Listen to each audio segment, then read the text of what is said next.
Of course, right when I start recording, my allergies start kicking my ass. What the fuck?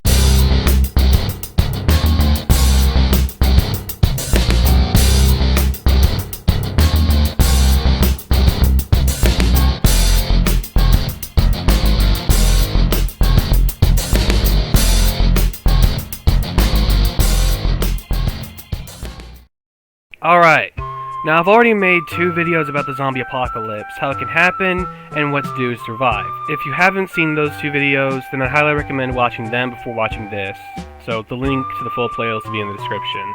Now, this video isn't an official part 3 to that series, rather, it's just a way to go over some information that I forgot to include in my last 2 videos, as well as to clear up some things I got wrong.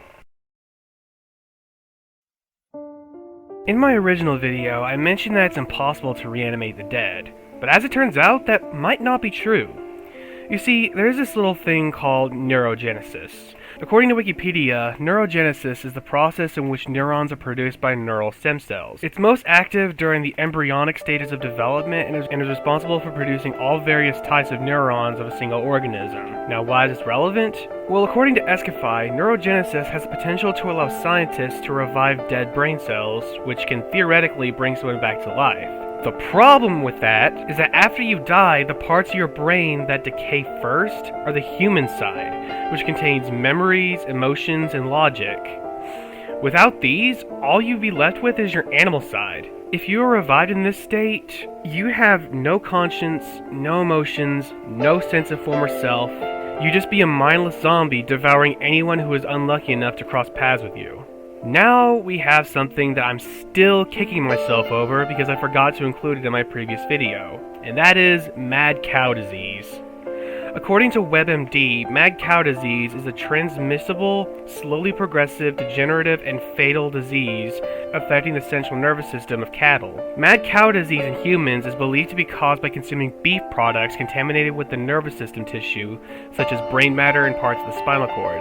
For this reason alone, the USDA requires that brain and spinal cord materials be removed from high-risk cattle. Boy, if this doesn't put you off steak and hamburgers for good, I don't know what will. Symptoms of mad cow disease include the following: memory loss, decrease in intelligence, slurred speech, personality changes, vision problems, difficulty balancing or walking, and jerky movements. Among these, you may also experience hallucinations and even seizures. And of course, I had to research all of this after I just had a steak. I'll admit, my original video wasn't that great, and I ended up getting a couple of things wrong. First off, when I was listing off places to raid, I mentioned finding a place that sells guns.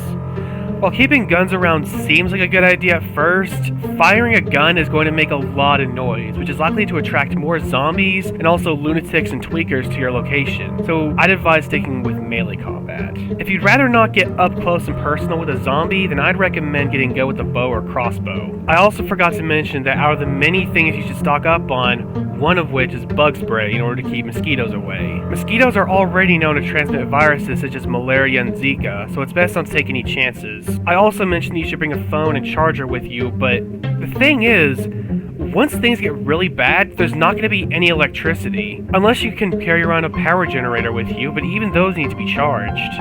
I also forgot to go over things you should avoid. Let's start with the obvious, being graveyards and hospitals.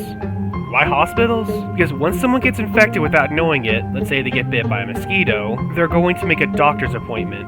The doctor is going to notice something abnormal, and you can probably guess what'll happen next.